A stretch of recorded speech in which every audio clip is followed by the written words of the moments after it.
Parcial el día martes 7 de la mañana. ¿Qué capítulos entran? Entonces, todo lo que hemos dado y de lo que vamos a dar hoy entran solamente lo que está en las diapositivas, hasta donde lleguen las diapositivas. ¿Listo? Usando el libro. De lo que vamos a dar hoy. El libro y diapositivas.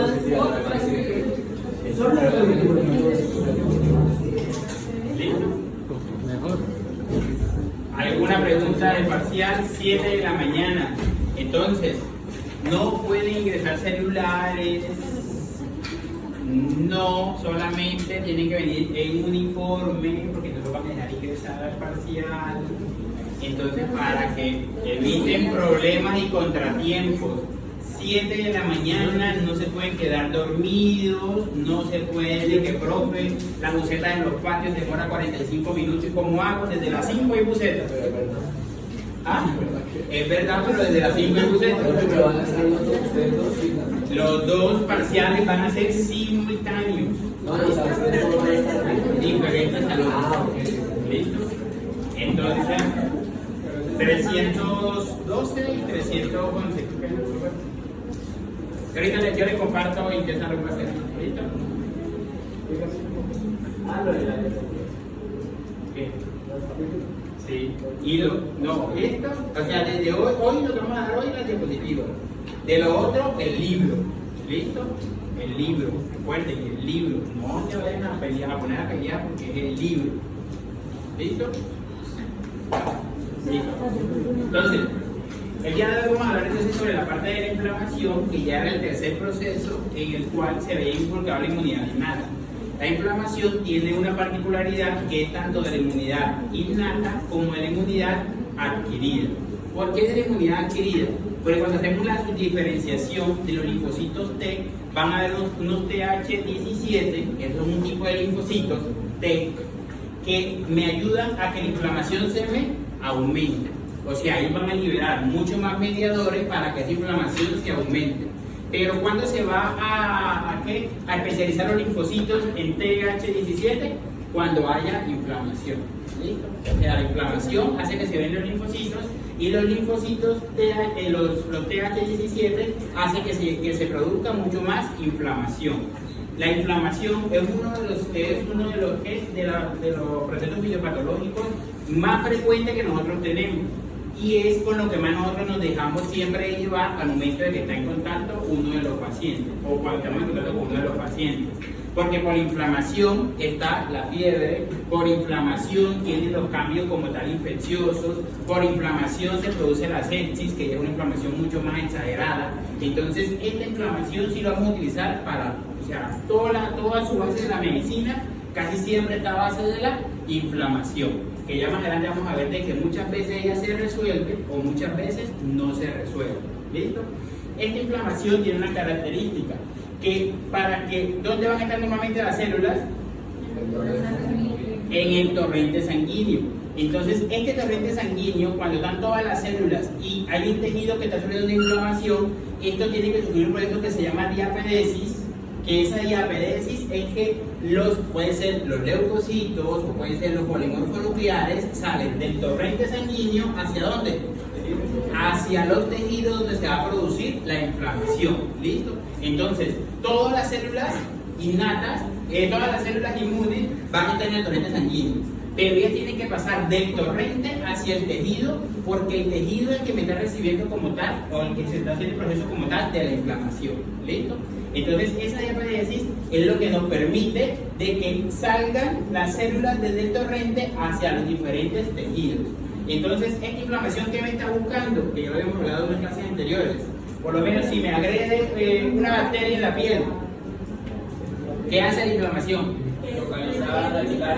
Mantenerla localizada para que posteriormente se pueda destruir. Entonces se está limitando a que el cuadro sea solamente en uno de los tejidos. No es lo mismo que yo tenga una infección a nivel pulmonar a que yo tenga una infección pulmonar, abdominal y vía urinaria. No es lo mismo.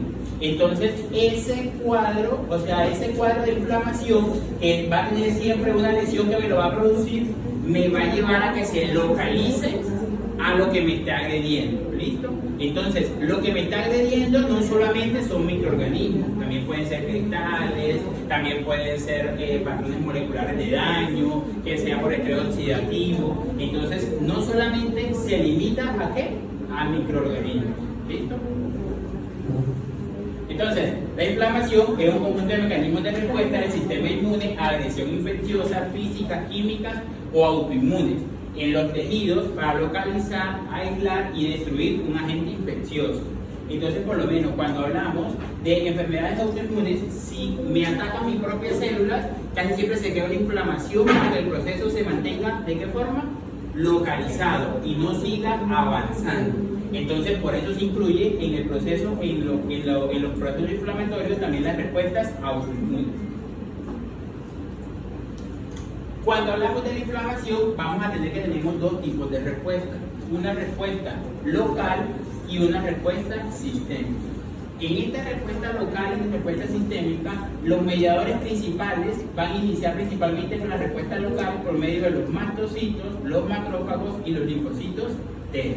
De los linfocitos T, ya les dije que, ¿por qué los linfocitos T? Porque se van a subespecializar en que se produzcan mucho más mediadores.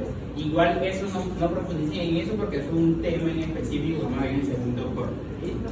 Que ya es de inmunidad como tal adquirida. Entonces, estos se le van a activar principalmente por la activación del complemento o por las plaquetas, los macrófagos. Y cuando se activa el complemento y se activan los mastocitos, estos mastocitos me van a liberar unos mediadores. ¿Estos mediadores qué van a hacer? Sí, pero en específico, ¿qué pasa en general en una inflamación?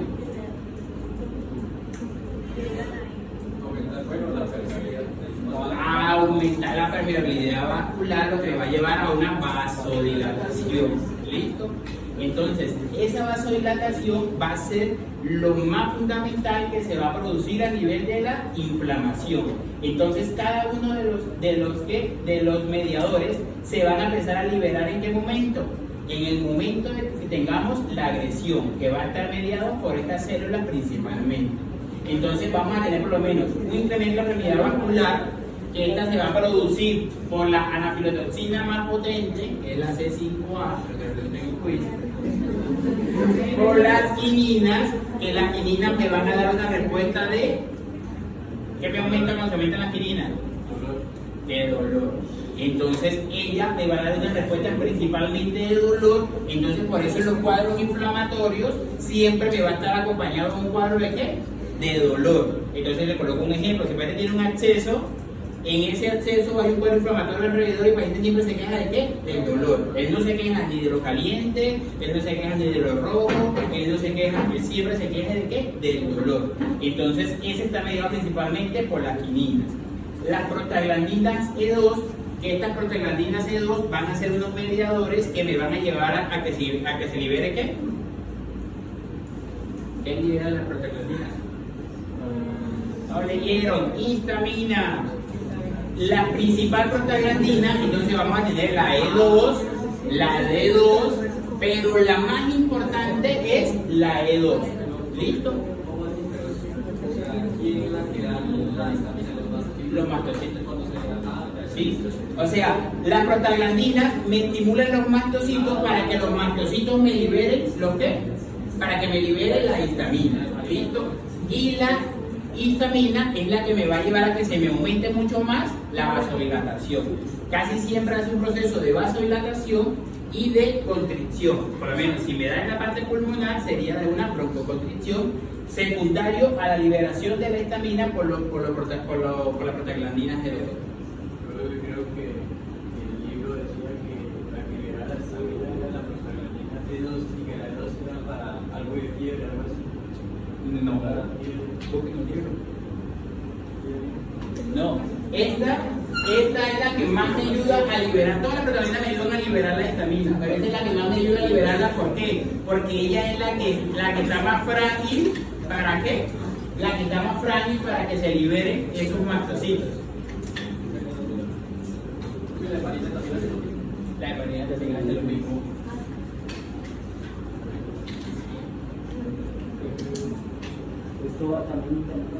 Todas participan, pero ahí mismo en el libro dicen que porque la E2 es la que más, es porque es la más inestable porque tiene dos enlaces. La G2. No, G, porque PG es prostaglandina. Responsable en la producción de fibra. La E2 es la de la fibra y la E2 es la de la P2. Bueno, donde dice que se pone el mismo.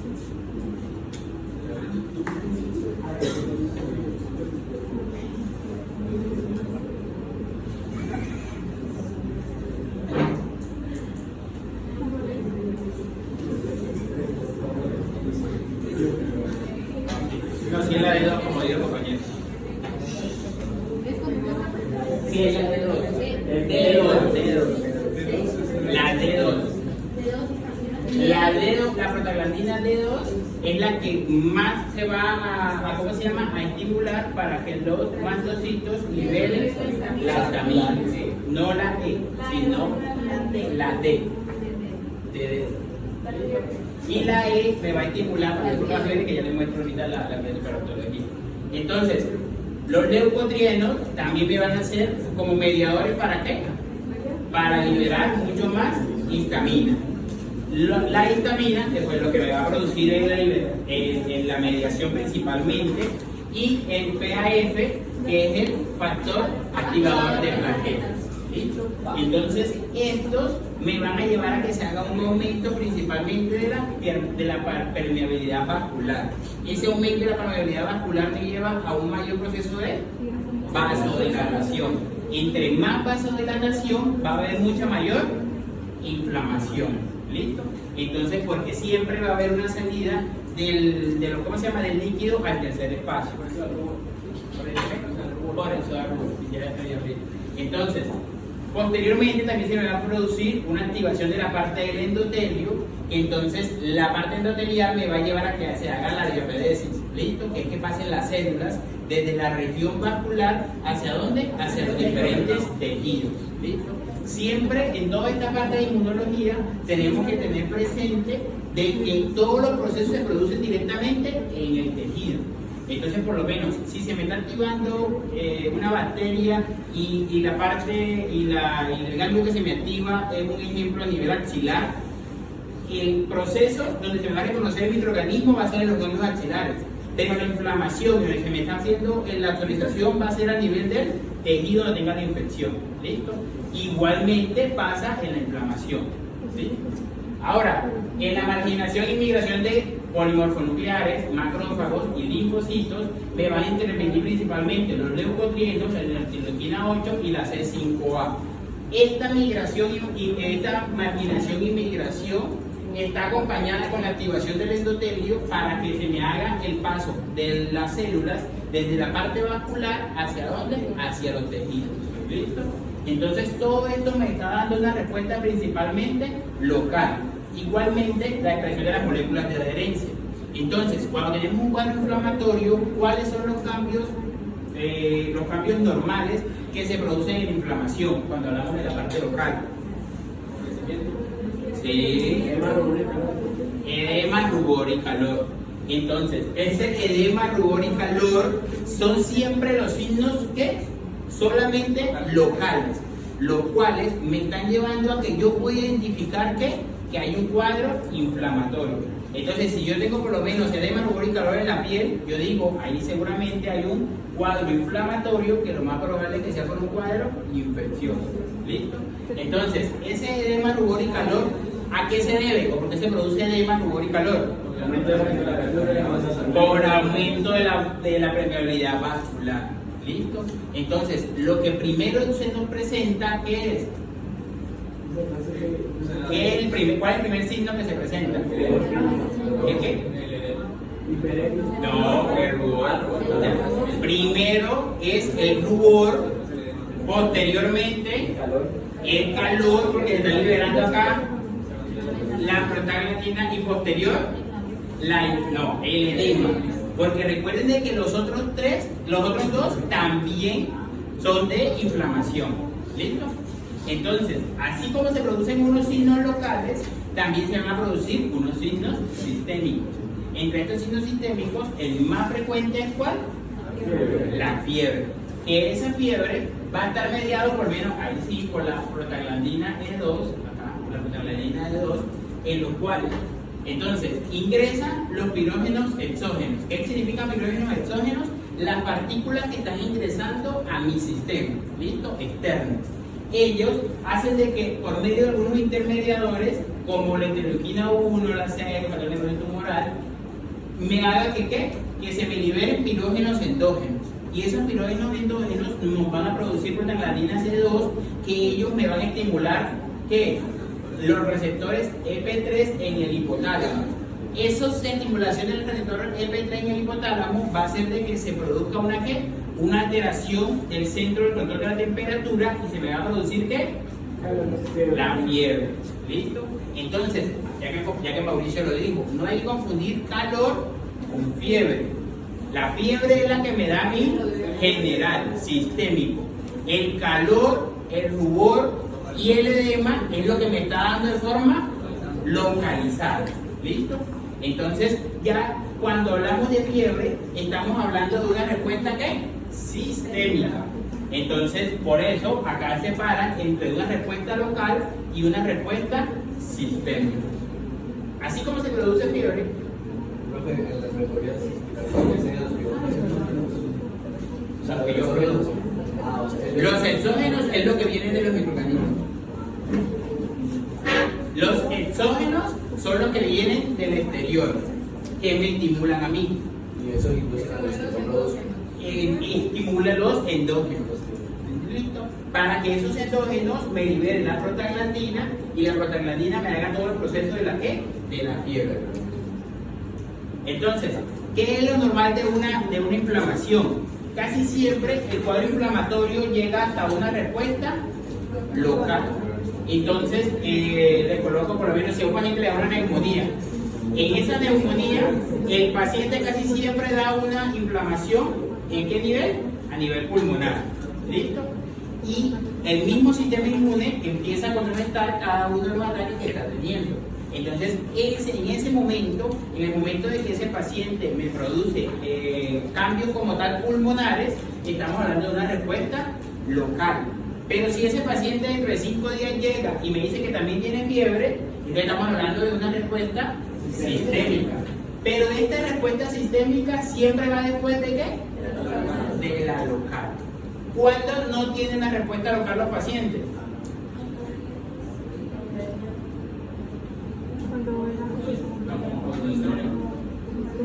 No. ¿En qué momento los pacientes no tienen una respuesta local, sino que pasan directamente sistémica? Lo le pasa a los viejitos. Inmunodeficiencia. Sí, cuando su sistema inmune ya no es competente. Entonces, cuando hablamos de la inmunidad por edad o por grupos etarios, entonces, ¿en quiénes no son tan competentes? Mayores de 60 y en los que y en los niños. Entonces, ese hecho de que no sea tan competente me puede llevar a que el pirógeno ingrese y me dé directamente por lo menos fiebre sin haberme dado ninguno de estos síntomas. Eso le pasa por lo menos a los abuelitos que no le dan síntomas urinarios, sino que le da fiebre. Y el médico que no vino a clase de inmuno dice, no, eso quizás que será, es una infección, sino que el paciente no presenta estos síntomas. O sea, no está ubicando como tal la respuesta inflamatoria en el tejido que se le está agrediendo.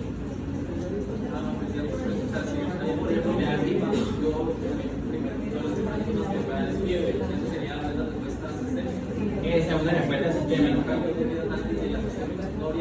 en la parte pulmonar. Sí. Sí, claro, cuando le da gripa, o sea, pues una gripa, por decirlo así, que es normal, un cuadro viral, casi siempre le dan síntomas respiratorios y después le da por lo menos fiebre. Es una respuesta local. ¿Listo? Porque recuerden que ¿por qué se produce la tos? Porque es sistémica. Porque necesita impulsar la secreción mucosa. Lo que produce los pulmones hace de que me produzca la tos. ¿Sí? Entonces, otra respuesta sistémica como la fiebre es la liberación de proteínas. Esta liberación de proteínas principalmente lo hace ¿quién? El hígado, y la principal proteína que se libera es la proteína de las fases agudas. Estas proteínas de las fases agudas son como ¿cuál? Como la proteína C reactiva. ¿Listo? Entonces, como estamos en tiempos de COVID, no escriban PCR porque... Entonces, en lo posible, siempre debe especificarse que debe ser la proteína C reactiva. Ella es una de las principales que se libera posterior a un cuadro inflamatorio. Pero ¿qué característica tiene este tipo de proteína? Que no es específica. ¿Listo? Entonces yo puedo tener una PCR porque me accidente, o yo puedo tener una proteína C reactiva elevada porque tengo una amigdalitis. Entonces, por ambas puedo hacer un cuadro de elevación de la proteína de C reactiva. ¿Listo? Entonces, ¿en qué me puede servir por lo menos la valoración de la proteína C reactiva? En un paciente cualquiera. Por lo menos un paciente con una infección. Sí, está aumentada, pero más que cuando está aumentada no le damos tanto valor. ¿Cuándo le damos más valor? Cuando ella empieza a descender. ¿Por qué? Porque eso me quiere decir de que el cuadro inflamatorio está ¿qué? Está disminuyendo, está cediendo.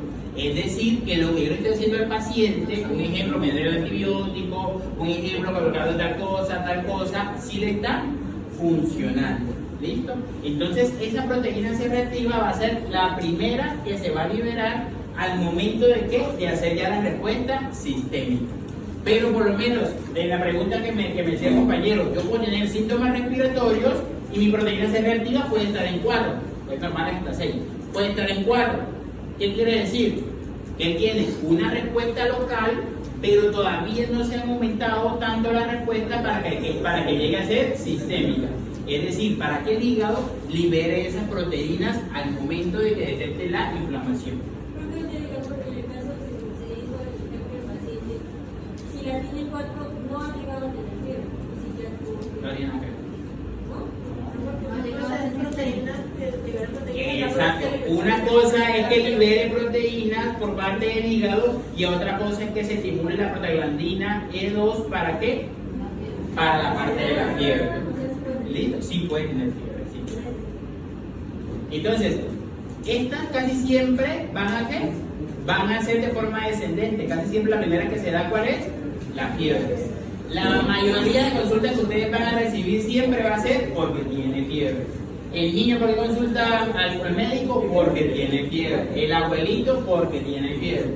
Entonces, esa es como tal una de las principales respuestas sistémicas que tenemos. ¿Listo? Otra respuesta sistémica es la producción de ¿qué? De polimorfonucleares. ¿Por medio de qué línea? De la línea mieloide o mieloblástica. En esa, ¿qué va a pasar? Se va a estimular las células pluripotenciales y me va a llevar a que se produzcan más polimorfonucleares. Que los polimorfonucleares me van a ayudar a ¿qué? Tanto atacar al germen, porque recuerden de que ellos funcionan como ¿qué?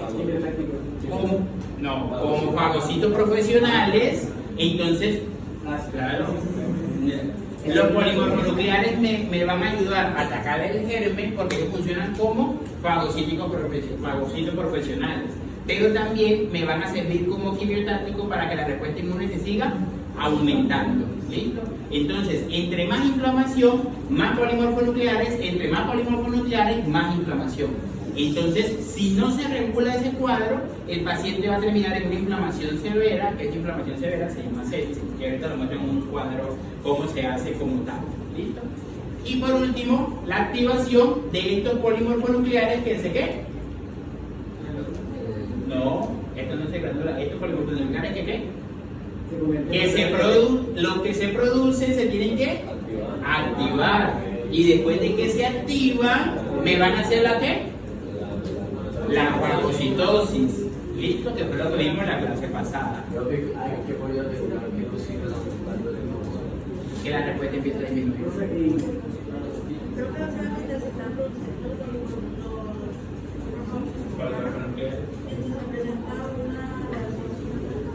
Sí. y entonces están produciendo y ya después cuando se activan ya van a Entonces, ¿por qué cuando veíamos por lo menos el ejemplo del cuadro mágico que vimos anteriormente, entonces siempre que tengo una inflamación, ¿cómo van a estar estos polímeros nucleares o los neutrófilos? Elevados. ¿Listo? Entonces, esta es la causa por la que los polímeros nucleares van a estar aumentados, porque va a ser una respuesta como tal sistémica, produciendo que se me estimulen polímeros nucleares y que posteriormente se me activen. ¿Listo? Acá, ¿cuál es la diferencia entre los dos? Son los mediadores que intervienen. Estos son los que me ayudan ¿a qué? A producirlos por medio de la línea mieloblástica, y estos son los que me ayudan ¿a qué? A activarlos. Por eso es que acá está el C5A. Si ustedes ven, siempre mencionan C5A y C5A porque es la principal angiotensina. ¿Listo? Se activa por la Sí, pero también que me va a hacer el patrón tumoral, me va a estimular al polímorfo nuclear para que se me active y siga haciendo el proceso de la fagocitosis. Entonces, bueno, acá es la misma imagen, pero ¿qué proceso me va a hacer la inflamación? Entonces, va a ser un reconocimiento de lo extraño, o sea, de lo que no es propio mío, que dentro de eso no propio mío, no solamente son microorganismos, que siempre es un error que nosotros pensamos de que solamente se pueden activar la inflamación por microorganismos. Entonces, ¿por qué siempre es un error común? Porque por lo menos tienen neutrófilos altos y de una vez pienso que imagínate tiene bacterias. No, una deshidratación me puede producir inflamación y me puede producir que los neutrófilos se me eleven. ¿Listo? Pero nosotros en la parte mental, muchos de los médicos siempre relacionamos neutrófilos con bacterias solamente, sin recordarme de la parte de la inflamación. ¿Listo? Eso no marca ninguna sensibilidad. O sea, yo puedo tener tanto un cuadro de inflamación o puedo tener un cuadro de bacterias con el mismo porcentaje de neutrófilos. Pero yo puedo tener los neutrófilos en 80% y puede ser por una deshidratación. Puedo tener los neutrófilos por 80% y puede ser por una crisis de gota. Puedo tener los neutrófilos en 80% y puede ser por un cuadro autoinmune. Entonces, esos neutrófilos se me están elevando, no es porque me está atacando una bacteria, me lo está elevando es porque se me está metiendo un proceso de ¿qué? De inflamación. ¿Listo? Entonces, dentro de este extraño, ya vamos a ver cómo es el problema de inflamación ya que responden, pero no solamente es a microorganismos, también pueden ser a algunos estímulos externos, principalmente cristales, también pueden ser virus, también pueden ser patrones moleculares de daño o daños que me pueden llevar a que esta inflamación se me aumente. ¿Listo? Me va a hacer una degradación de mastocitos, que cuando se me degrada estos mastocitos, ¿qué me va a liberar? Principalmente histamina y heparina. ¿Y ellos qué me van a hacer? Me van a aumentar la permeabilidad vascular y eso hace que se me aumente la vasodilatación, aumentando la vasodilatación hace que me aumente la inflamación. ¿Listo? Se me va a hacer la activación del complemento. ¿Por qué se me activa ese complemento? Porque se generan anafilotoxinas. Que esas anafilotoxinas van a ser entonces C3A, C4A y C5A. ¿Listo? ¿Ah? C2 no. Esa es la nueva anafilaxis. Pero no es anafilotoxina. No, pero la histamina se produce no, por la aspirina, pero no tiene el grupo de la anafilotoxina. pero si la histamina No. ¿Listo? Entonces, ahora ya que me acuerdo de la anafilotoxina, me dijo una compañera, en el parcial lea bien. El parcial no lo hice yo solo. Lo vieron, no, sí, se lo digo. Ya yo lo revisé, se lo digo porque la respuesta puede estar, o sea, en un solo inciso que vimos en clase y lo demás puede ser falso. O sea, específico. No tanto lo específico, sino es que lean bien. O sea, la respuesta está en la foto. ¿Ah? Profe, Recuerdo la pregunta.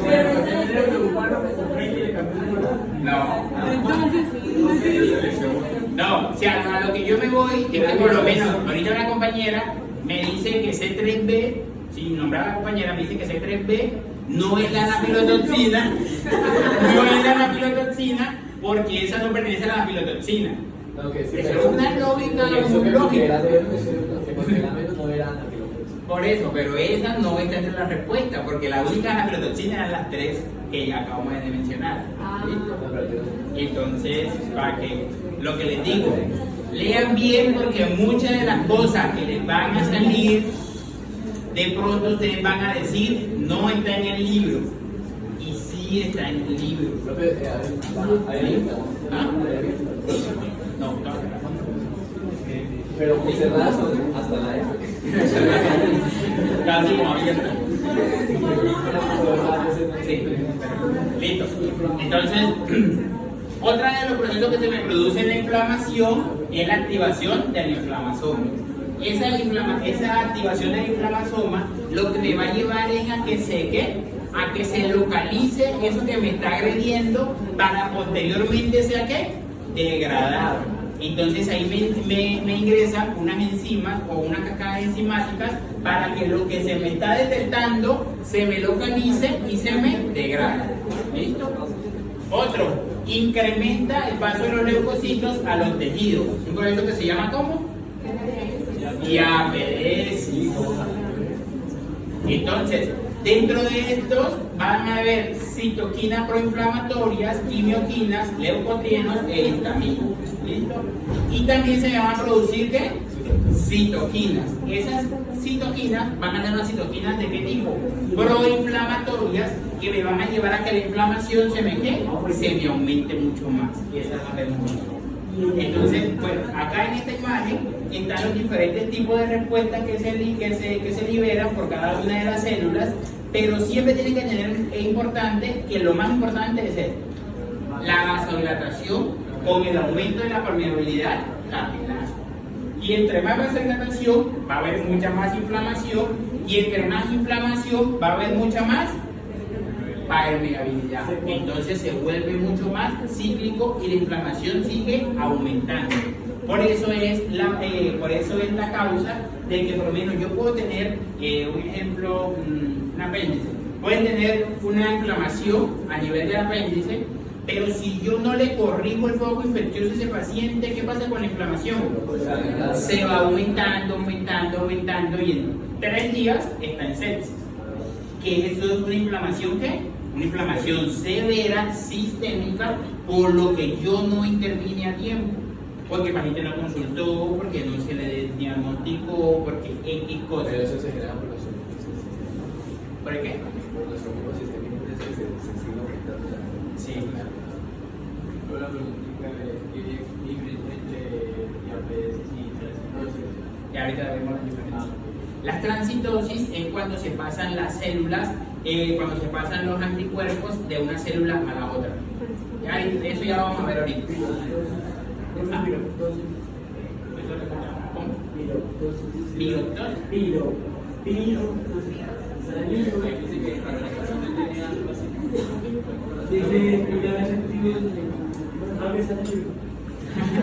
No, eso no lo había. Listo. Entonces, ahora vamos a ver los inflamasomas. Estos inflamasomas se van a activar principalmente ¿por qué? Por un estímulo ¿en qué? En específico. Entonces, dentro de estos inflamasomas tenemos principalmente 5. Acá solamente hay 4 y hay otro más que se produce principalmente por los ataques con salmonella. Entonces, el NLRP1. Ese LP1 se va a producir o se va a activar principalmente ¿por qué?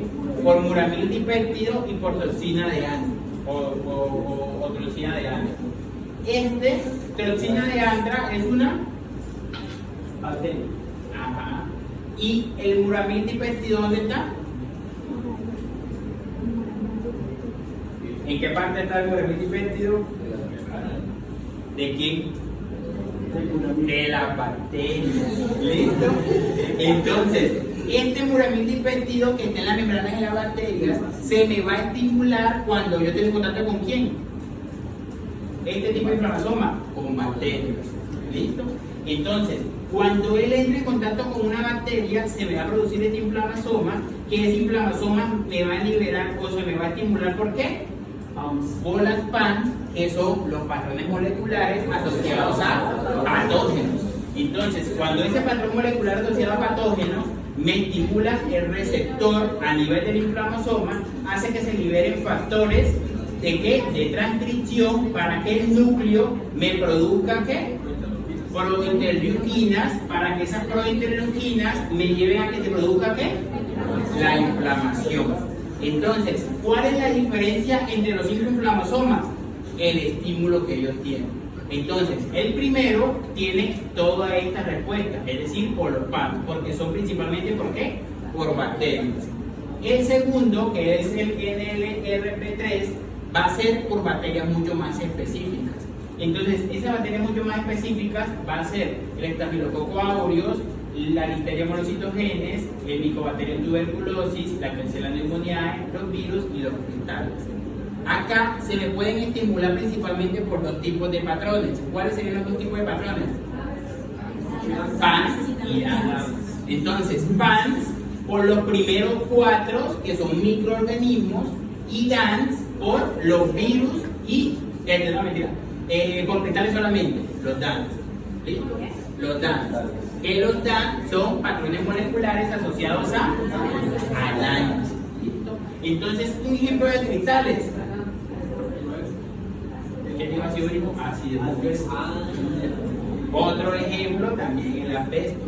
Entonces, ¿cuál es el más común que nosotros tenemos de cristales? Es el ácido úrico. ¿Listo?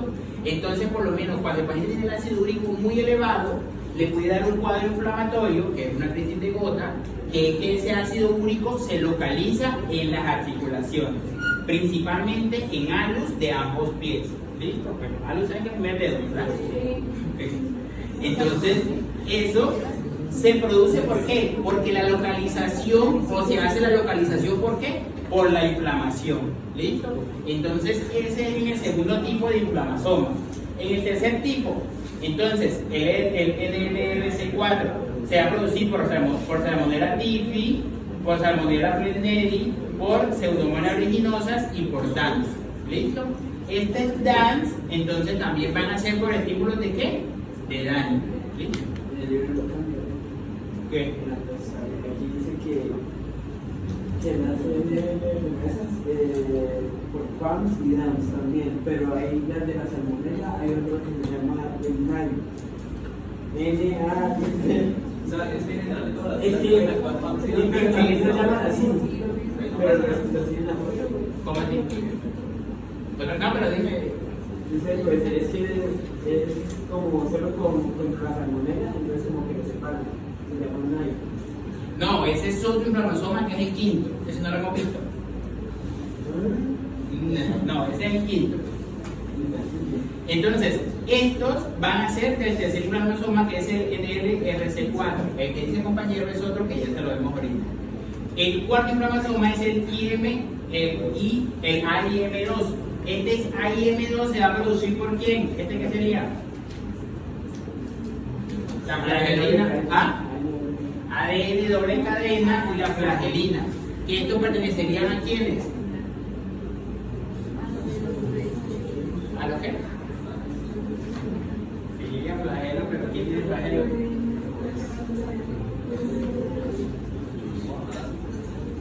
Sí, puede ser por parásitos. Y estos, entonces, me van a producir ¿qué? Que se le produzca la misma cascada. ¿Para que qué? Para que se me aumente la inflamación. ¿Listo? Y el último inflamasoma, que es el que estaba diciendo el compañero, es el NAIP-NRC4. Este es un mecanismo específico que produce la salmonela a nivel de la mucosa intestinal. ¿Para qué? Para que cuando ingrese la salmonela se me hace ¿qué? Un cuadro inflamatorio, me lo localiza y se me elimina. ¿Listo? El quinto es NAIP-NLR4. NLRC4. ¿Listo? Entonces, ese es específico ¿para qué? Para salmonella. ¿Listo? Entonces, la respuesta del inflamasoma va a ser lo mismo. Va a estar entonces unida principalmente con lisosomas va a estar unida con los receptores y va a estar unida por medio de una procaspasa 1. Esta procaspasa 1 es la que me va a estimular a que se produzca ¿qué? Caspasa 1, que es la que me va a hacer la parte enzimática. ¿Para qué la parte enzimática? Para eliminarme ¿qué? El microorganismo o el estímulo que me está atacando. ¿Listo?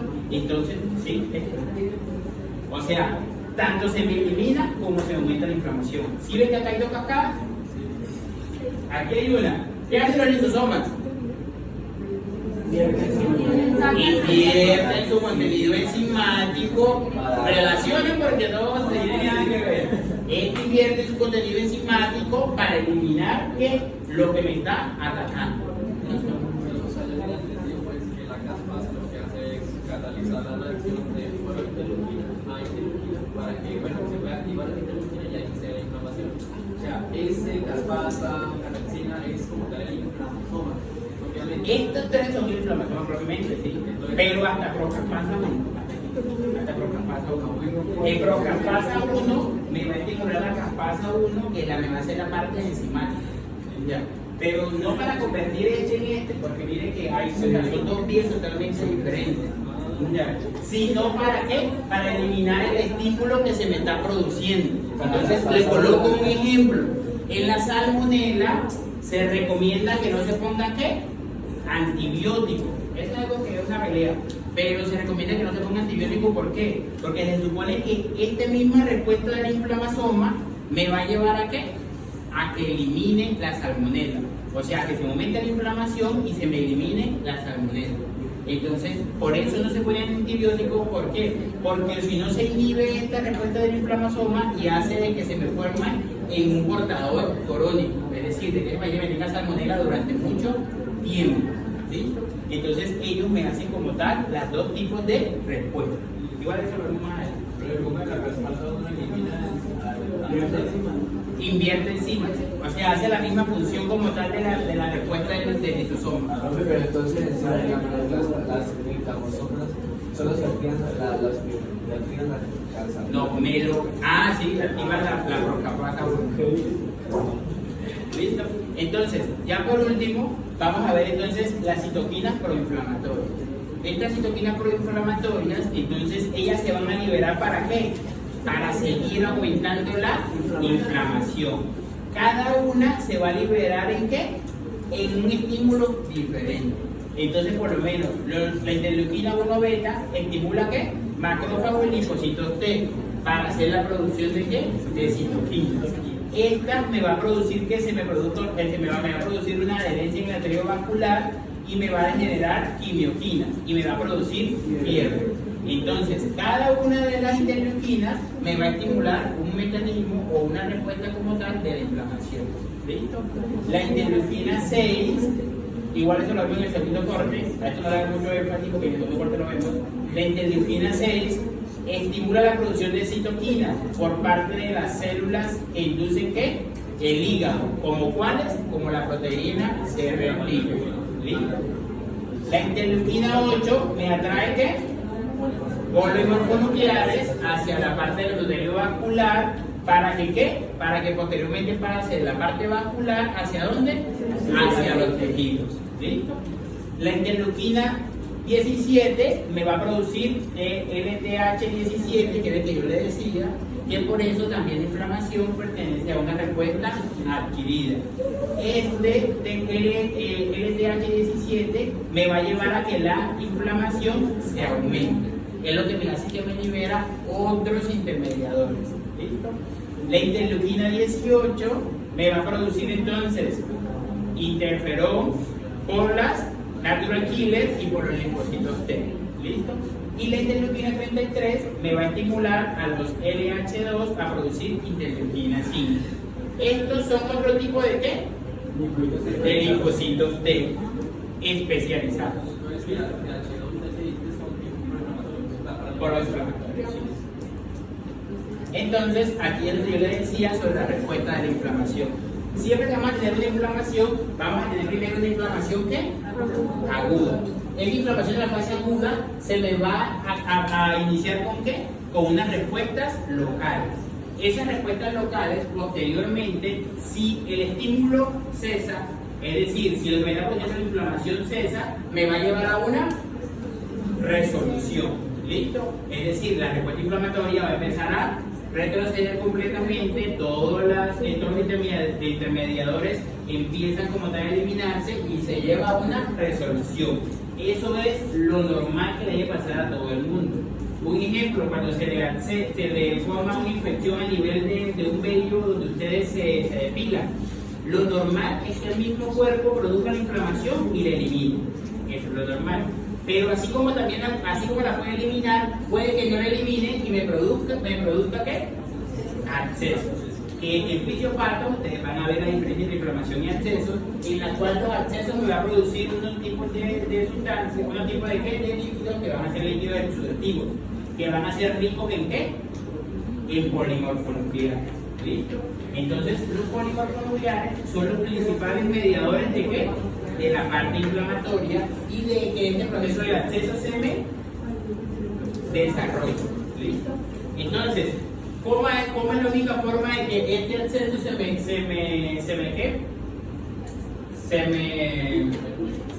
cure? Es una palabra, pero que el absceso como tal yo ataque el absceso.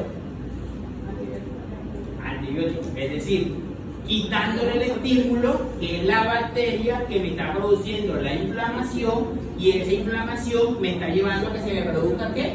El absceso. ¿Listo? ¿Qué es un absceso? Es una inflamación en la cual se cierra completamente para que ella no siga ¿qué? Aumentando. ¿Listo? Entonces esa es una de las formas. Y otra es la cicatrización de heridas. Esta cicatrización de heridas se produce posteriormente que se produzca una inflamación, por lo menos si tuviste una herida con un arma cortopulsante, ahí va a ser la cicatrización de heridas. ¿Quiénes van a intervenir en esta cicatrización? Los fibroblastos que habíamos hablado en las células anteriormente, y estos fibroblastos me van a llevar a que ¿qué? A que la herida cicatrice completamente. ¿Listo? Que también pueden haber alteraciones de la cicatrización, esto te lo verán en fisiopatía. ¿Listo? Ahora, esa es la inflamación aguda y cómo se puede desarrollar. Ahora, en la inflamación crónica. En la inflamación crónica, entonces, este proceso de cicatrización me puede llevar a que se me produzca fibrosis o me puede llevar a que se me produzcan cicatrices, por lo menos hipertróficas o cicatrices queloides. Entonces, en estos dos, me está llevando a que la cicatrización sea de forma ¿qué? Alterada. Entonces, una forma de fibrosis. Cualquiera que es pulmonar. ¿Ah? Pulmonar. Entonces, en la fibrosis pulmonar se produce principalmente porque tenemos un estímulo permanente. Eso hace que cicatrice, igual que tengo el estímulo, cicatriza, igual que tengo el estímulo, cicatriza, igual que tengo el estímulo. Eso es una fibrosis pulmonar. Ejemplo, por asbesto. Por eso no utilizamos asbesto en nuestro medio, porque el asbesto nos llevaba a que se produjera este tipo de fibrosis ¿qué? Pulmonar. Otra fibrosis que ustedes vieron en el laboratorio, esto también. Entonces, todavía no, pero se ve en el laboratorio. Ahora, otro tipo de inflamación crónica, entonces, es cuando se activan los órganos linfoides terciarios. ¿Esto se activa en qué momento? Cuando hay enfermedades autoinmunes y tumores. ¿Ah? Entonces, en estos se me va a producir principalmente ¿qué? Granulomas, y en estos granulomas solamente van a ser las respuestas inflamatorias ¿qué? Persistentes. Es decir, un ejemplo de enfermedad autoinmune, artritis reumatoidea. Entonces, todos los días se me inflama, se me desinflama, se me inflama, se me desinflama. Eso es una inflamación como tal crónica. Y a lo último, donde yo tenga esa inflamación, se me va a perder ¿qué? La funcionalidad de ese tejido. Entonces, un ejemplo, que tiene una inflamación a nivel de la articulación metacarpofalágica o en la interfalágica proximal. Entonces, si ella se me inflama todos los días, ¿qué va a pasar con la articulación? Se va a atrofiar y me va a perder la función. ¿Listo? Entonces, esa es la causa por la que la artritis reumatoide me produce una inflamación crónica en las diferentes, ¿qué? En las diferentes articulaciones o en las que ellas afectan.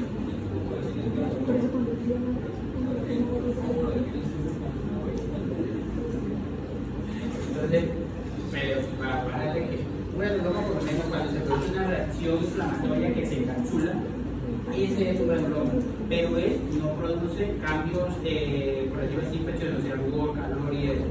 El ejemplo más típico de granuloma sin verlo de la parte autoinmune es cuando no le hacen una cirugía y el paciente dice se me encarnó un punto. Ese que se descarga un punto y que se quita completamente es un granuloma.